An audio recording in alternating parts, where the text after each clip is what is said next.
Hello, everybody. How are you doing? I'm Dr. Gail, and this is Preston Dennett. I'm so proud to have him. He has so much experiences with the aliens and ETs that goes so back.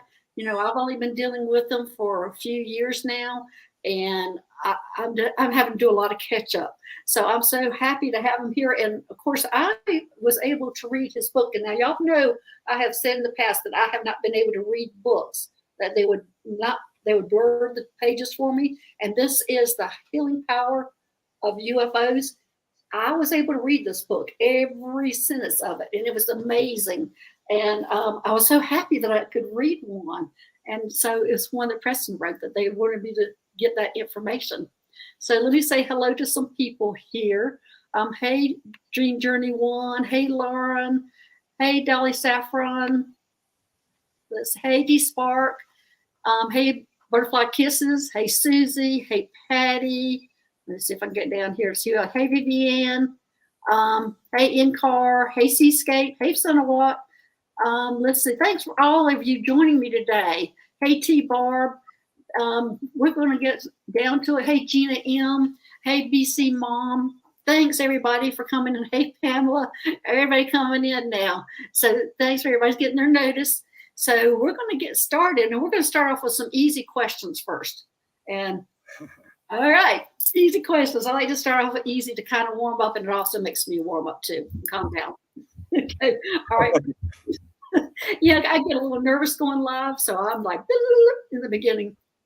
And normally I'm very shy, so I'm usually not the person to be putting myself out there that much. So anyway, so we'll start off with where are you originally from, Preston? I grew up mostly in California in a little community called Topanga Canyon. Originally, I'm from Illinois, outside of Chicago. And back when I was about 6 years old, we traveled across the United States, stopping pretty much in every state, all the national parks. All 8 of us. I've got 5 brothers and sisters, 6 including me. And we ended up in California. Where in California is that? It's right along the coast, next to Malibu, Santa Monica, just west of LA. West of LA. Community. Okay. Yeah. Beautiful place to grow up. There was fox and deer and raccoon and all kinds of wildlife. With so many wildflowers and creeks, and I spent most of my life outside making forts and tromping through the creeks and fields. It was beautiful. And how far is that from Mount Shasta? Oh, it's far. That's Southern California. Mount Shasta is like, if I recall, it's right on the border, right? Or it's about an hour and a half of Oregon border. Yeah, been there. Had a UFO encounter there. Oh, did you? Beautiful. Written about it. I know a lot of people have had very unusual experiences there, of every kind. So I love Mount Shasta. It's a sacred place for sure. But yeah, it's pretty far from there. Okay. Well, you want to tell us about that encounter you had in Mount Shasta? Yeah, that was when I started having UFO encounters. I got involved in this field as a skeptic. Did not believe in any of it. That all changed when I was 21 years old. It was 1986 when I found out that my brother had a sighting, and several family members, several friends, coworkers, a lot of people I knew, loved, and trusted were keeping secrets from me. I was mad. And you're the only one who didn't know. And look what you're doing now. Yeah, I'm really happy that I found that out. But it took me some years to adjust to it. I'm like, I want to see one too. And I did. I got to, really started running out into the fields and stuff and looking for them. Uh-huh. And everything happened to me really in 1992. And that's when I was investigating this major wave of sightings over my hometown. I had just moved out of Topanga to the city of Canoga Park nearby. Mm-hmm. But at any rate, we had decided to go on a family vacation up to Mount Shasta, Crater Lake, that area. Mm-hmm. And one evening I'm staying up late, with my brother who'd seen the UFO, Mark, his wife who'd seen ETs as a little girl. Mhm. And so they're believers. I should call them knowers. They know. Everyone else had gone to sleep, so it's just us three staying up late. And it was late at night. We had our little flashlight to maybe contact UFOs, because this sort of, contacting UFOs was just becoming a thing. Mhm. And my brother Mark shouts out, he's like, "Oh my God, give me the flashlight. I saw something." And his wife Christy and I are looking at him like, "Really? Are you kidding?" Like, I did. Give me. And it was a big flashlight, with a 12-volt battery. And he flashes it up in the sky. I'll never forget this. And this light flashes back at us. And it was fairly low, and I've done a lot of astronomy. Mhm. I'm really educated myself on satellites and stars and ball lightning and constellations and balloons and planes and all this stuff. You could see instantly this wasn't that. Yeah. We flashed it twice, donk, and it flashed twice back at us in a significantly different part of the sky. Uh-huh. So I go, ooh, that was clear communication. Yeah. And it was, this brilliant light. I'm like, wow. So that was one of the first real sightings that I had. Yeah, I see them all the time here since I've been at Mount Shasta. When I was in South Carolina, I would only see spaceships maybe like once every 3 months, maybe. But Oh, is Mount that all? Shasta, here, That's a lot. oh, is that a lot? Well, Yeah, well, for the average person, yeah. okay, but for here is all the time. They're here all the time.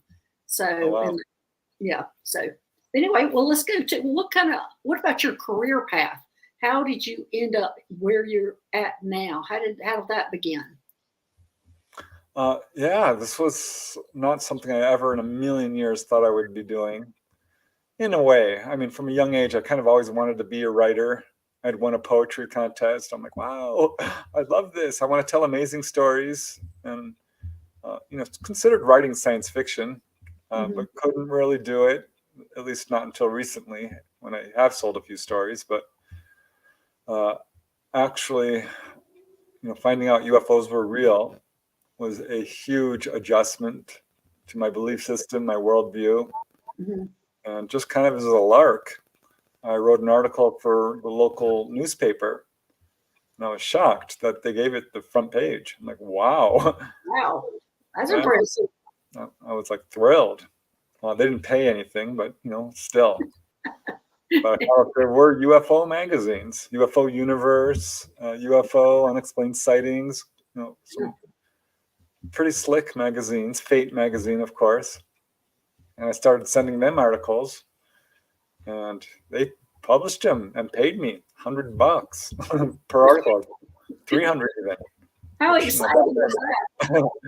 Yeah, and mind you, while I started writing articles furiously and did so for about 10 years before I put out my first book, Mm-hmm. I had a full-time job working, Oh, doing data entry, bookkeeping, this sort of thing, and held that job for till recently, when the whole world kind of turned upside down. So I had to work full time while still pursuing this UFO stuff. right. And well, it seems like that would have been a slow kind of progress. I mean, because people are so skeptic. Have you seen a change in the skepticism about the UFOs and the ETs? I sure have, Gail, and I'm very excited about it, because back when I started, I could clear a room fast just bringing up the subject of UFOs. Right. Much of my family was not happy about it. They're like, stop talking about UFOs. You've lost your mind. And I'm like, well, guess what? I'm also going out of my body. They were not happy about that, because I was having paranormal experiences as well, which is, I'm sure a part of all of this. Yeah. Well, tell me about a little bit about that paranormal stuff. Yeah, that was another thing I was pretty skeptical of, even though I did have a major precognitive event at age 9, where I knew all the answers to a game show, but I didn't know how to categorize it. I didn't know what psychic was or precognition. But, after my mom passed away in 1984, which was just prior to me finding out about UFOs, I became very interested in dreams and lucid dreaming. She was visiting me in my dreams. Uh-huh. And I didn't believe in life after death, but I knew it was her. I mean, Yeah. you just know. Yeah. So I was having real trouble reconciling that. And that's when I stumbled on the subject of out-of-body experiences Mm-hmm. and read a book by Robert Monroe, who's the king of OBEs, out-of-body experiences. Somebody has written in the question in the chat that sent it in earlier that we're wanting you to talk about the outer body or astral traveling. And do you teach astral traveling? Have you been teaching that? Yeah. Well, I've taught workshops on it. I've done many presentations. Okay. I have taught, my family and friends how to do it. I actually didn't know there was a way. And as I said, I'm new to all this. I've only been in it for like now about 2.5 years, and it's come to me as a snowballing. And I've astral travel and my light body travels, and I didn't know there was a technique on how to learn how to do that. So that's extremely interesting to me. Yeah, I did not know either. I mean, Robert Monroe talked about it in his books, and there's vast amounts of literature on this. And Okay. most people who've learned how to do it will provide techniques. I wrote a book about it, Out of Body Exploring, a Beginner's Approach.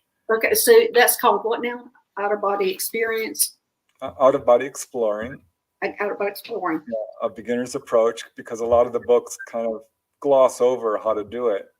Mm-hmm. And it can be a steep learning curve for people. But Okay. honestly, it's a natural human talent. We're all doing it every night. Mm-hmm. It's really a process of remembering more than anything. Right. And it's so much fun. Oh my God, is it fun? Yes, I would agree. It's a lot of fun. The thing is, I can't figure out is I know everybody's doing it. I'm not sure why they're allowing me to remember it. That's the part I have trouble. It's like, why am I the one that's allowed to remember all these things? I know everybody's doing the same things I am. Why do I remember? Why am I the one that is allowed to remember? But anyway, that's the discussion. Yeah. Well, I think it's because partly you want to, and partly a person reaches the point in their spiritual evolution, their pathway towards enlightenment, that it unfolds naturally. Mm-hmm. But if you pursue it, if you have any interest in it, if you simply try and want to do it, that is really the key. Right. I'm not sure that that's what I wanted. I was surprised. So I didn't put it out there, but it was just happening. So, but anyway, let's move on to you. More about you. All right, your case is in here about the healing power of the UFOs.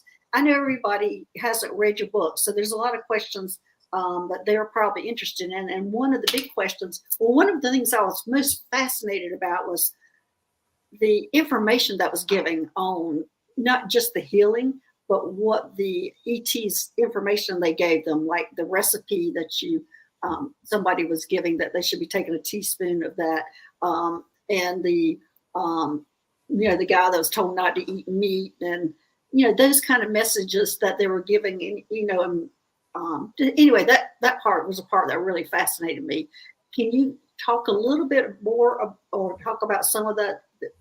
Well, everybody's going to say, who gets healed? Well, there's nobody who doesn't, according to your book. It looks like it's everybody.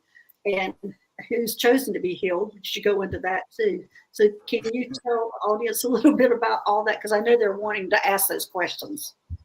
Yeah, I mean, I can talk about healings. There's so many aspects to it.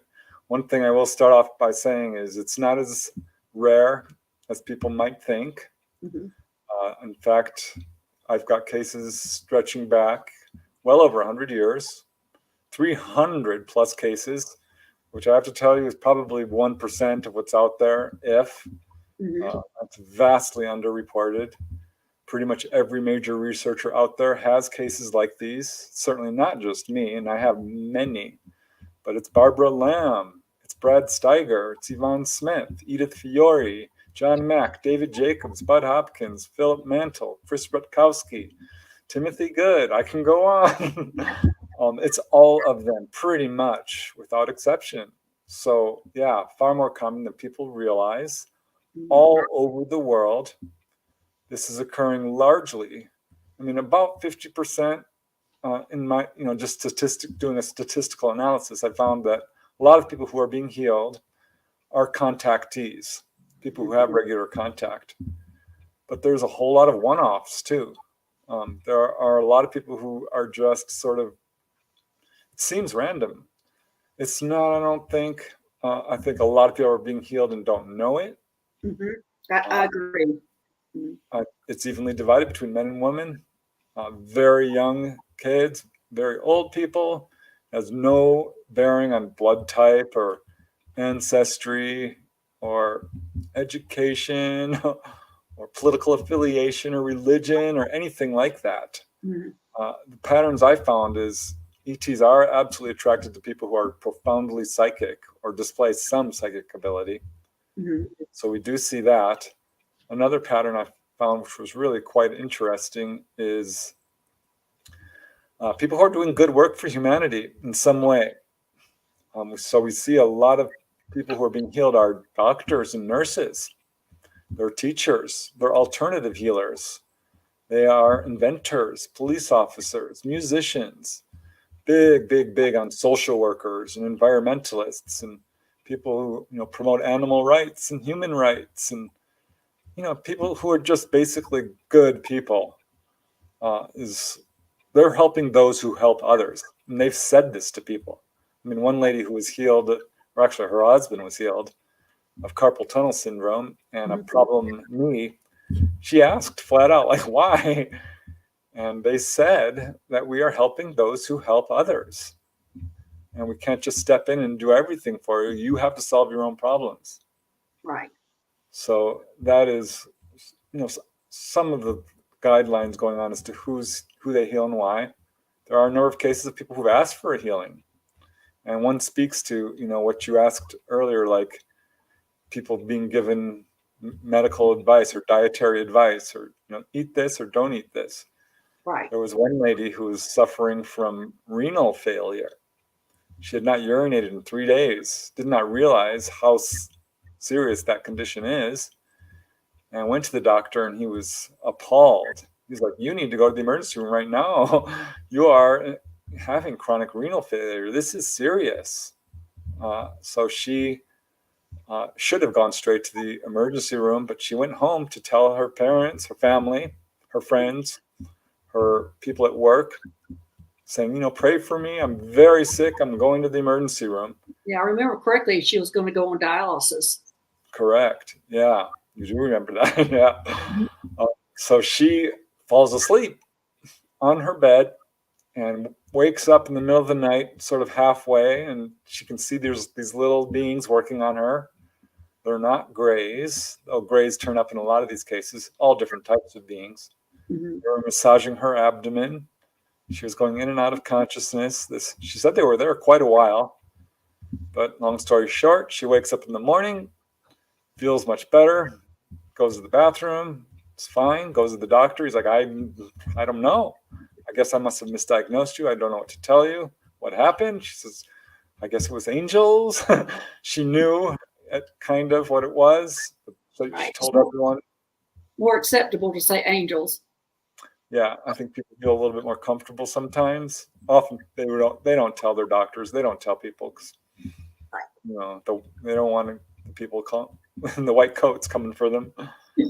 Well, how did you get started in the investigation? How did that even occur? I mean, you started writing articles, but then you went into investigating all these different types of healings. How did that start?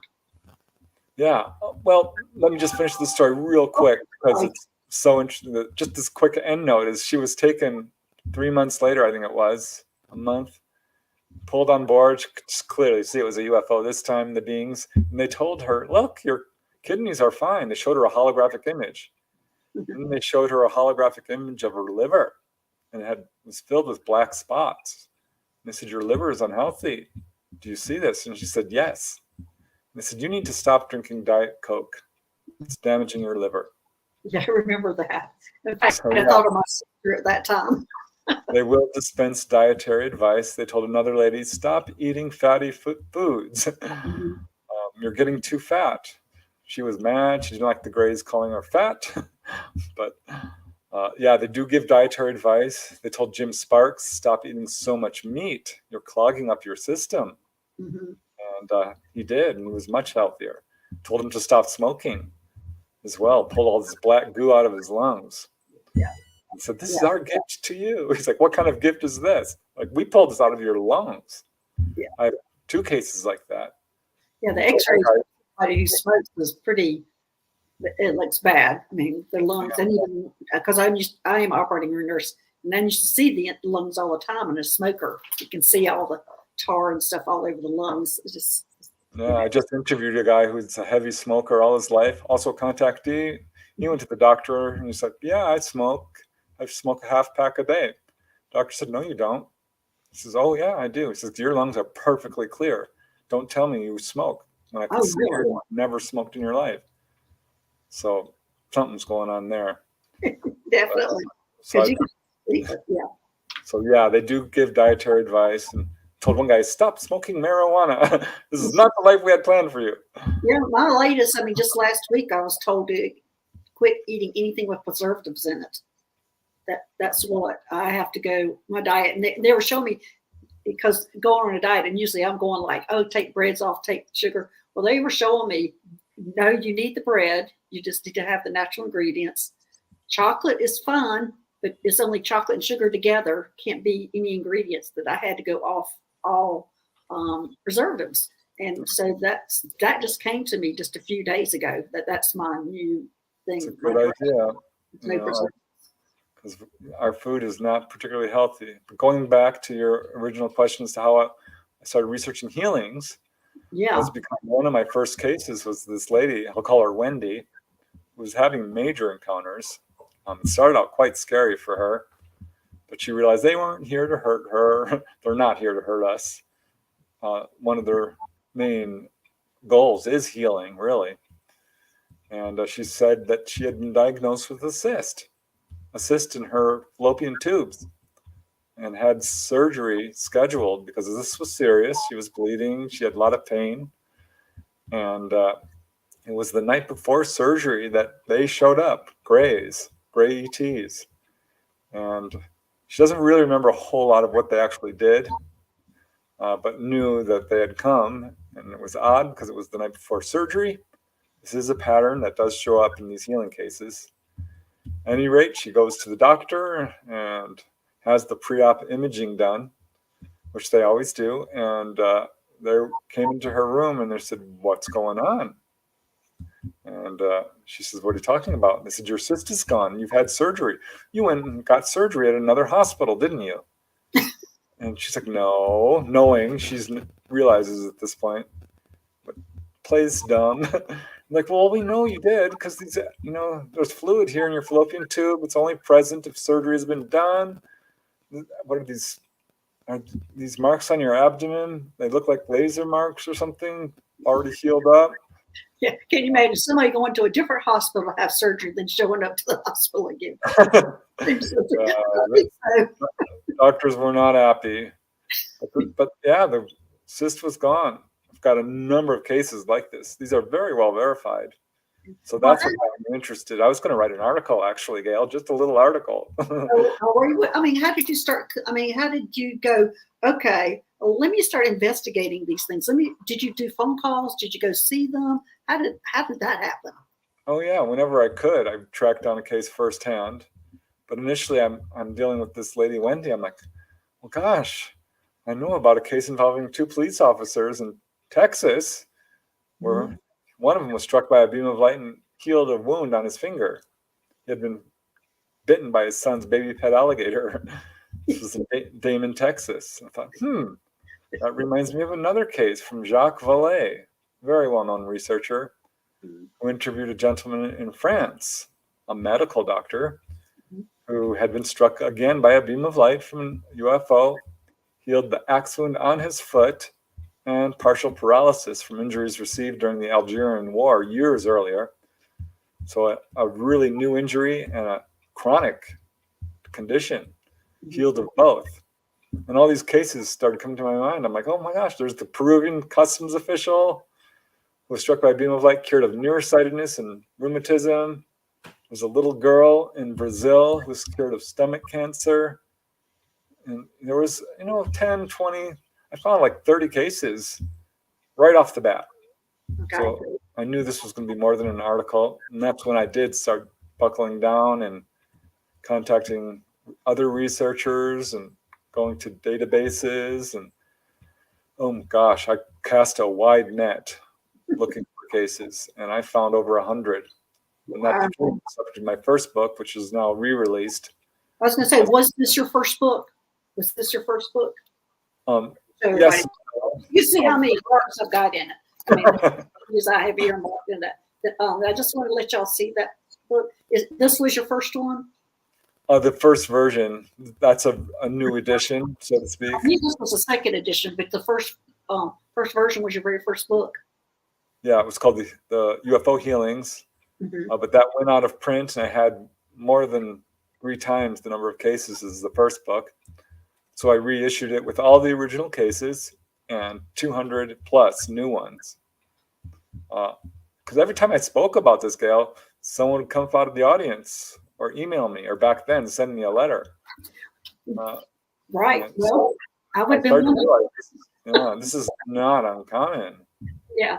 Yeah, I think that's great. And I think what's interesting too is how you take the approach of how they are here to heal us. And I do think a lot of the abduction stories are healing stories, and the people, I think the Gray's bedside manners could improve, but they don't have emotions as like we do. So they're not there like as I have, holding your hand or whatever. I think a lot of them are scary because of they don't know what they're doing. They don't know why they're there. So I did appreciate yours seems to take a real positive approach to it. Well, I'm glad you brought that up because they do have emotions. Mm-hmm. They really do. A lot of people who say, that, oh, they have no emotions. Well, they're dealing with the little tiny AI grays. Right. 3 foot tall who are more robotic in nature. They're biological androids, so to speak. But right. The grays do have emotions. They're people like us. They're more like us than different. Abduction is not the word I would use. This is not a negative experience. I mean, just recently I put out a book called Symmetry, A True UFO Adventure. This is all about the experiences of Dolly Safran. Uh-huh. And she's had several healings. But what's really cool about her case is she clarified a lot of this for me because I'd already come to the conclusion that abduction was not an accurate description. She will not use that word. Experiencer, contactee, that's what most people prefer. And I do know some people feel like this was a negative experience for them. Most don't. Initially, I think people do have some fear and trauma with this. But Dolly Safran, she recalls her experiences without hypnosis, without fear. And she explains all of this, that we are not taken against our will. Right. The main purpose for onboard experiences is largely healing, the maintenance of our DNA, which is being damaged through, by pollution and contaminants and radiation and so forth. The ET's agenda is not negative in the least. These are highly evolved beings.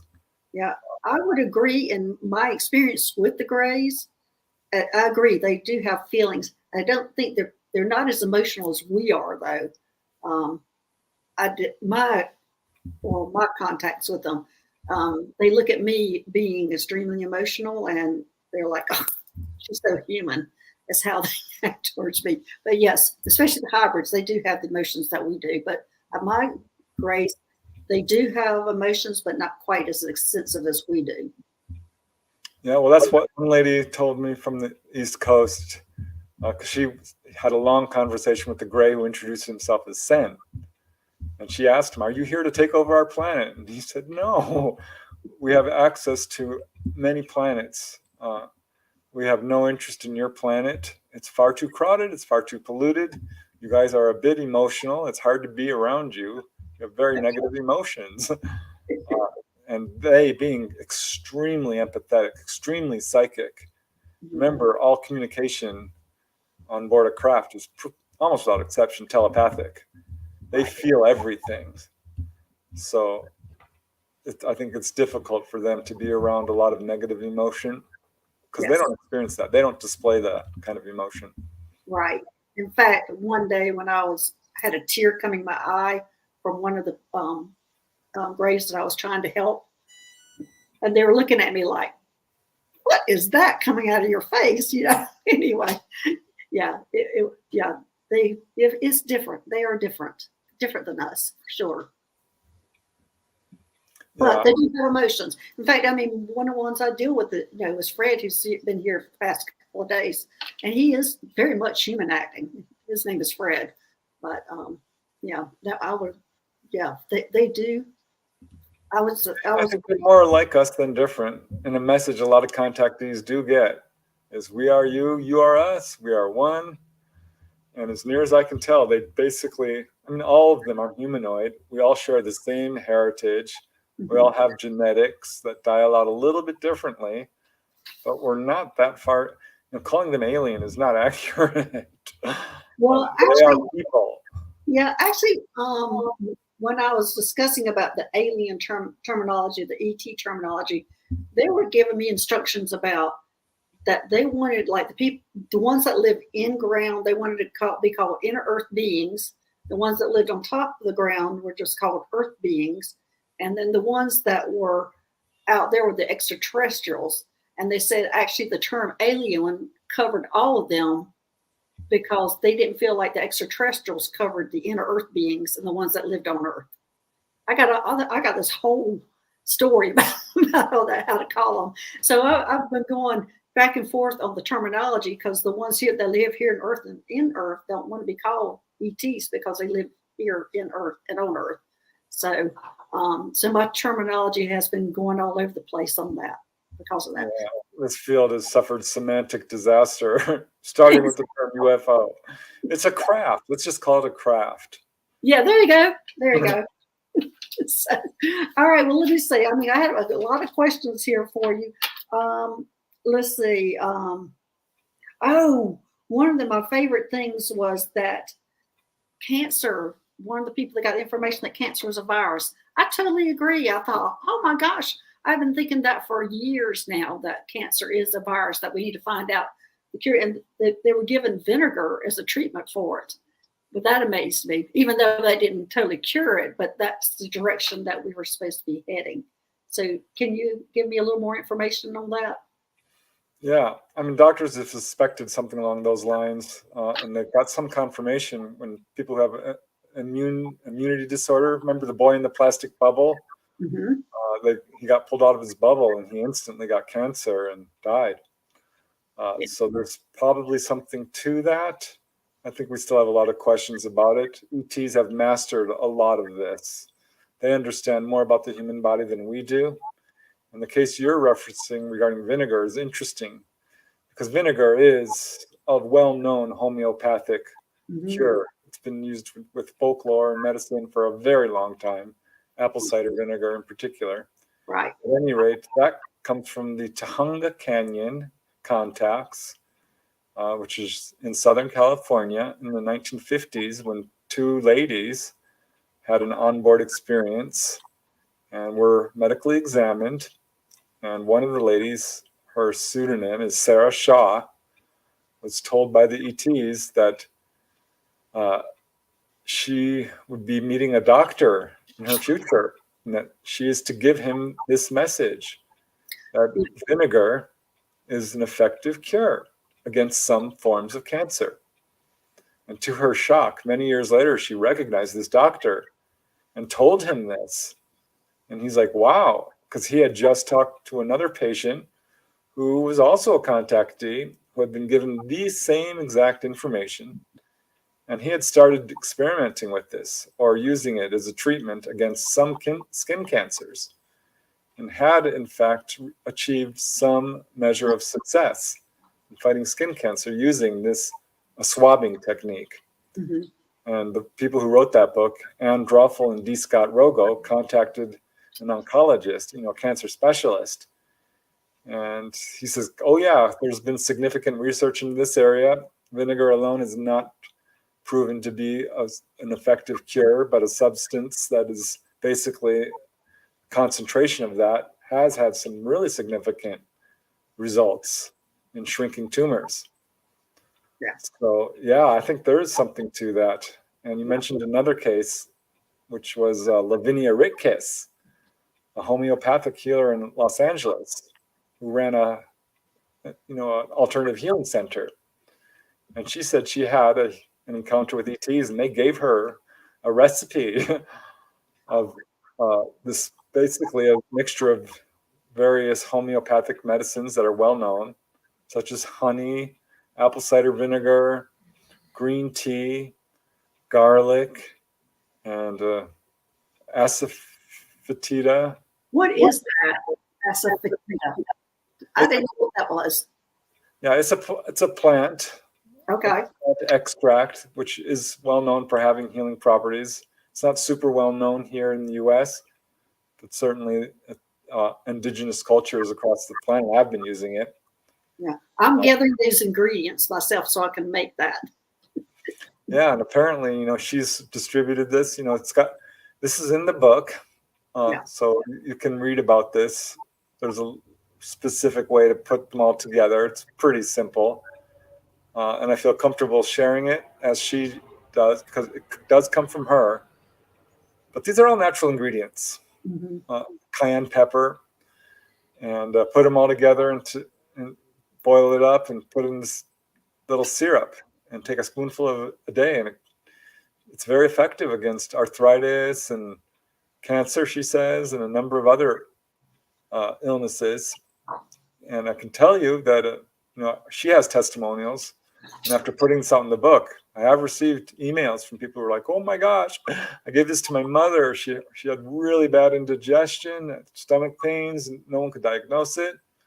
Started taking this, and it helped immediately." Right. Well, I plan to put that together. I'm gathering, as I said, I'm gathering those ingredients, and I didn't even know what that one was that I was asking you about. So I was going, I'm going to find that. So I can find that here. Hopefully. Yeah, you can just look it up online. If it might not be in your local store, right? It should be in your health food stores. Okay. But definitely, it's available online. I looked it up. I vet all this stuff that I write about. Everything is fully sourced. All the 300 cases I put out are absolutely sourced and footnoted. Right.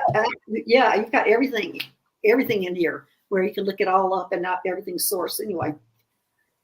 So okay, what would be your favorite case that you've done? What is the one that stays with you all the time that you think about? It might be a personal one. Of healing or just in general? That's in general or healing. Yeah, just what's one that kind of you just think about all the time? There are several. One that I do think about quite a bit involves a lady I'll call Sherry. She does not want her name used. Sadly, she did pass away. But what a neat lady. I just adored her. And she started out her life as a real estate agent and then said, I'd rather be a psychologist. Went to school and became a psychologist. Really smart lady. Very vivacious, very funny, and a contactee. And as a little girl, she had been pulled up by a beam of light into a UFO.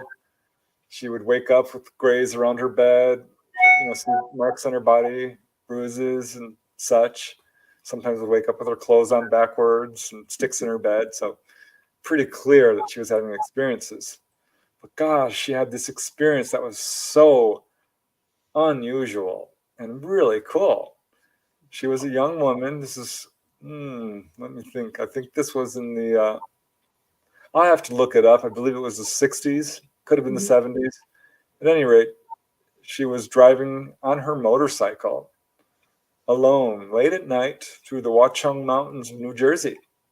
This was a pretty remote area, and she crashed, and her bike got all banged up. She thankfully was fine, but her bike had the old-fashioned Kickstarter, and it was so bent up she could not start her bike. So it's quite cold out. It's late at night. There's not going to be any cross traffic coming through. So she's in a pretty dire situation, wondering what she's going to do. And this is when her, quote, friends show up. And this is the best encounter she had with them because she was fully awake. This wasn't something that happened when she was in bed and they woke up and she had missing time, nothing like that. Mm-hmm. She was about 2-3 feet away from them when she saw them. And they walked right up to her. And they were largely human looking, though probably better described as hybrids, gray human hybrids, because they were 5.5 feet tall, very white jumpsuits, very pale skin, large dark eyes, small features, bald head, but looked largely human. And never said a word to her, didn't say anything, just kind of motioned her to step back, which she did. One of them looked at her, the other bent down and picked up the bike, set it upright, and began working on it with his hands and straightened out the kickstand or the Kickstarter with his hands, straightened it out, set the bike up. They stepped back, motioned her to get on the bike, which she did quite quickly because she was nervous. Mm-hmm. She now regrets not, saying, hey, what's going on? And talking to them. But she was, this was pretty traumatic in some ways. And she got on the bike. It starts up beautifully. And off she goes. She looks in the rear view mirror and they're still standing there. And she goes on her merry way. They fixed her bike. They rescued her. It's an amazing case. Yeah, when I read that, I thought that was pretty amazing too. That I was like, can you imagine sitting there watching the ETs? I'm laying over here watching them fix my bike with their hands, and you get up there and ride off. That would be just amazing. So yeah, I love those rescue cases. I got a whole chapter of just rescues, not so much healings, but they saved me from a car accident or drowning or what have you. Well, I mean, for me coming across the U.S., I know a lot of people have heard this. I came from South Carolina to California, and I hit a deer in Missouri going 60 miles an hour, totaled my car, and nothing inside my car moved. Absolutely nothing. Airbags didn't go off. Nothing moved. My dog, my cat, everything's still in place. And anyway, I kept going. I don't know who was with me and who was helping me, but it was amazing that I hit that deer head on at 60 miles an hour and nothing inside moved. The car was totaled, and the deer was dead. But anyway, yeah, somebody was with me there for sure. But all right, Preston, you ready to take some questions? I think we got some questions in the audience. Are you ready to take some of those? Yeah, I would love to. Okay, well, Susie will pull some up for us. And everybody, Susie's in the background. And thanks for joining us. And I think this is interesting. I could keep on asking many, many questions. Hey, Melissa, is radiation as cancer treatment harm to our bodies? Yeah, that's hard for me to answer with any real authority because I don't know. That's not how the ETs treat it. They do use lights in a lot of their healings. Yes. But as far as I know, they don't fight cancer with radiation, and that radiation this is coming from the ETs, a cause of cancer. Right. Yeah. Yeah. I have been a surgeon on the spaceship, on the Gray Hybrid spaceship, and we used a lot of light therapy. And anyway, so Melissa, we can't really answer that because that is your doctors who is prescribing the radiation therapy for cancer. And so they do have different treatments and they're different things, but we just have not progressed medically like that yet. So it's hard for us. It does work in some cases, here on Earth. I'm not sure it's the best method, but I can't say that that's not how the ETs do it. Right. Exactly. Okay. All right. Next. Hey, Juno, does the type of honey make a difference? Oh, yeah, it's a specific honey that you got written in the book. It was clover honey, wasn't it? Yeah, it was clover. No, I'm guessing it doesn't matter so much. Organic would probably be a good idea. Right. Because we know this is medically proven that pesticides are not good for us. That's a no-brainer.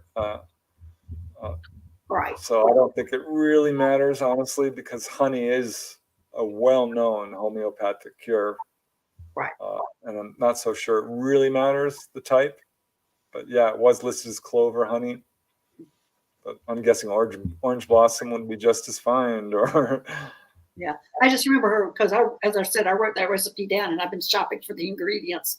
So I remember clover honey. I'm like, oh, I already have that. I love honey. I have that. So, okay. All right. Next.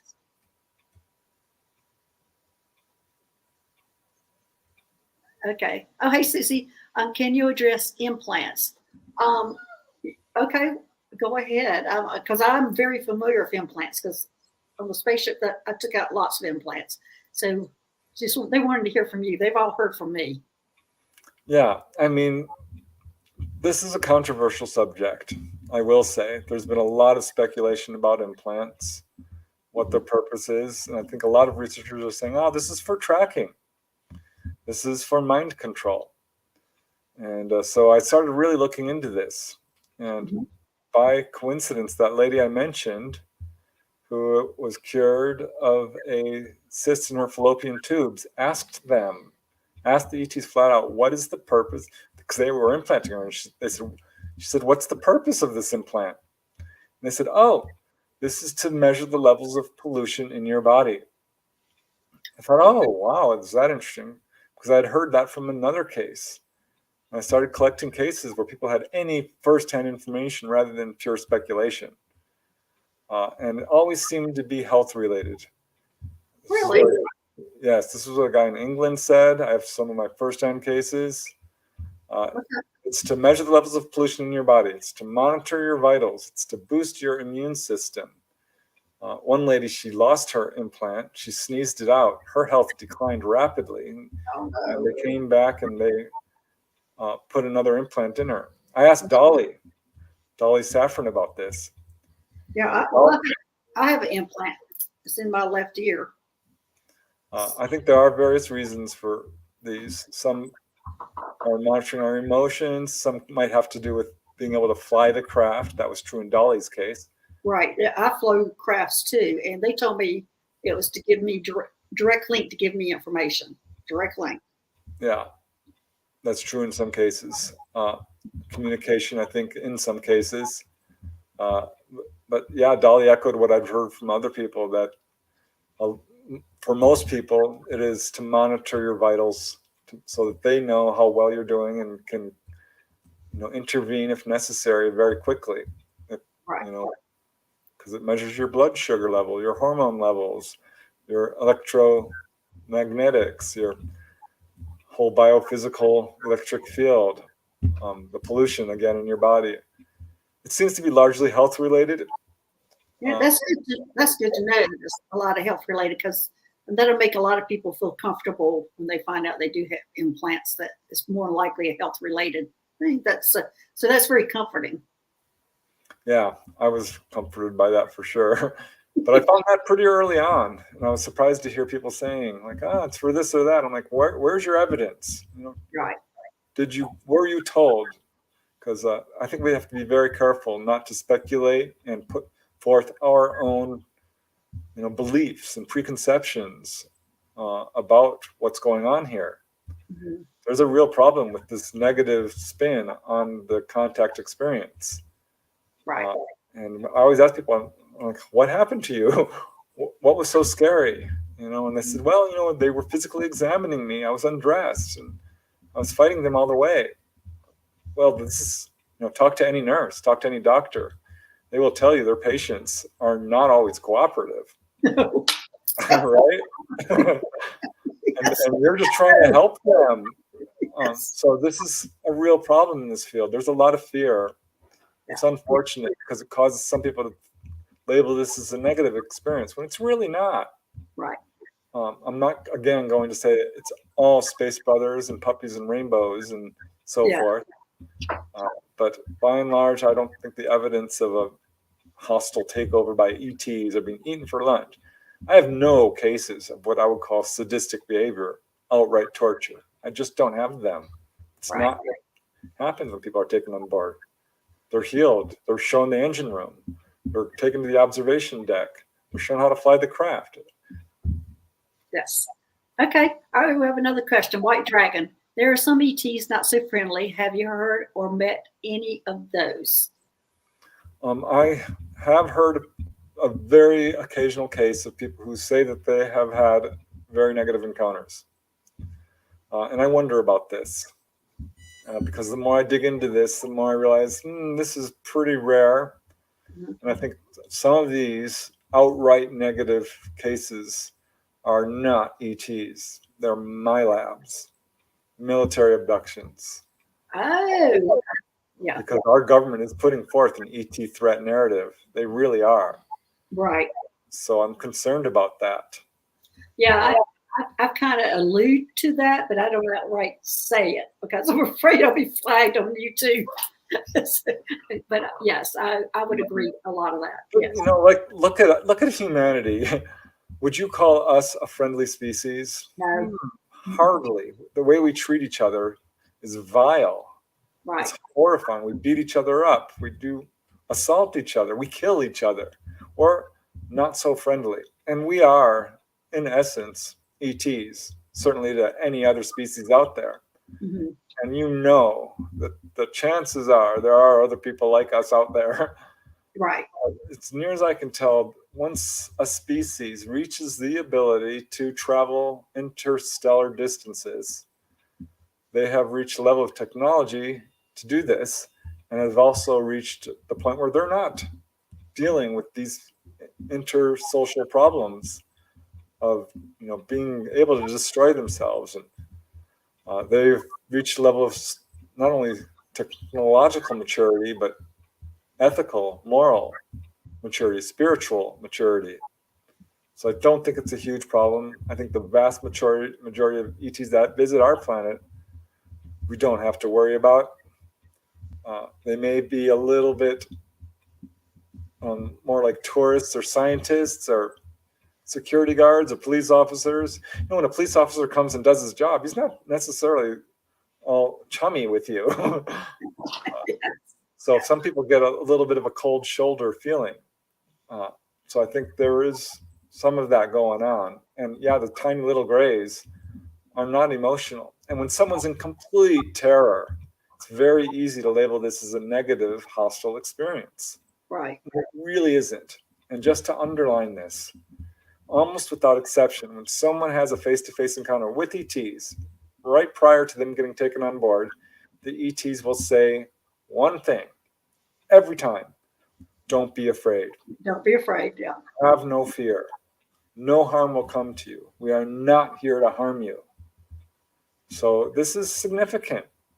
So yeah, this is controversial. My heart goes out to people who, have had negative experiences or feel like this is not good for me. I don't like this, because I think that does happen. Yeah. But I'm not convinced they're here to take over. They've been around for millennia, a very long time. They could have taken over any time. We don't see them doing what we do. We wipe out entire populations. We exterminate, people in very large numbers. They're not doing that. Right. They don't land and beat people up. All right. You ready for another question? All right. Oh, hey, Gina. What do they say about harvesting female eggs from human women and then they end up being hybrids? Yeah, this is an ET agenda. This is a goal. The Greys have suffered profound genetic damage due to space travel, intervention, radiation, other things, and did have a real problem with reproduction. So what we do see is an enormous number of men and women being taken on board and having their genetic material taken. And there is a segment of female contactees who participate in a breeding program. And some feel this is involuntary. The majority of people I've talked to come to the conclusion like they agreed to this. Yes. Certainly, this is what Dolly Saffron has told me. She says people may think that they didn't agree to this, but they did. And because some ETs will suppress your memories if you are having a strong fear reaction. They're not here to make you scared. So they will take this from you until you're ready. But yeah, this is absolutely an agenda. They are creating half gray, half human babies, which is not quite an accurate term because the grays are essentially human. They just look a little different. Right. Their genetics are dialing up differently. They have some genetic damage. This is what people have been told flat out. We looked just like you at one point. And there are human-looking ETs out there. Absolutely 100% just like us. Perhaps a little better looking in some ways. You know, So not some genetic, you know, yes. Yeah, imperfections we I've have. actually been very involved in that hybrid program on the ET side, helping with that, picking out people. It's like usually an Earth person who can't have a child, and a gray can't have a child, and the Earth people woman will have twins. One looks more gray, one looks more human, and each one gets to keep that. So there's a whole lot of different programs like that that I've been involved in. So you know, yeah. It's all volunteer, yes. Yeah, it's very, very interesting. Yeah. So anyway, all right, Preston, we're getting close to an hour. So what I want to do is talk to you about your YouTube channel. Let everybody know where they can get in touch with you on your YouTube channel. And so, I mean, you have fascinating stories. So can you tell everybody about your YouTube channel? Yeah, thanks very much. I would love to. I do have a website. If you just punch my name, it'll take you there. And that will take you to my YouTube channel as well, which I'm putting up the vast majority of my research. So I've been doing that YouTube channel for a few years now, because some people, don't have the time to read books or the money. And so I'm putting up videos where I present all my research. My books are available on Amazon as well, or other online retailers or bookstores. But I'm having a lot of fun with the YouTube channel and putting out, first-hand cases and first-hand information about all my books and all the research I've done. And you can find it under Preston Dennett. Everything he's got is under his name. So it's pretty easy to find, everybody. Thanks, T-Barb. She's putting it in right now for you, Preston Dennett, in your YouTube channel so people can find it. So thanks, T-Barb. So anyway, there you go. Thank you. There you go, everybody. So there is his YouTube channel. And I highly recommend, this is a book that I've read, that y'all read this book. It was very interesting. And it's not just the cases, it's also the information that people were giving during the cases that they were talking about. You have any last words, Preston? Thank you very much. I think this is an important subject. The day is coming when all of humanity will recognize that this is real. Disclosure is inevitable. I think open official contact is inevitable. We just need to learn to allow love, truth, and compassion to guide our actions, leave fear behind, recognize we are eternal beings. The ETs really want us to develop our psychic abilities. And that's the message I would give. Live in love and truth. Okay. All right. Well, thanks everybody for joining us. And be sure you check everything out. And be sure to join us on Monday for the Solaris Healing Center. That will be, we'll put up the time. I'm not real sure yet. I think we're agreeing to the same time, but it'll be Monday that we'll do an hour of healing. So anyway, come join us on Monday and we'll see you then. And thanks for Preston. I enjoyed this so much. I really did. I can't tell you how much I've enjoyed your book and how much I've enjoyed you coming on my channel. So anyway, thanks everybody. We'll see y'all later. Come visit us on Monday. All right, bye.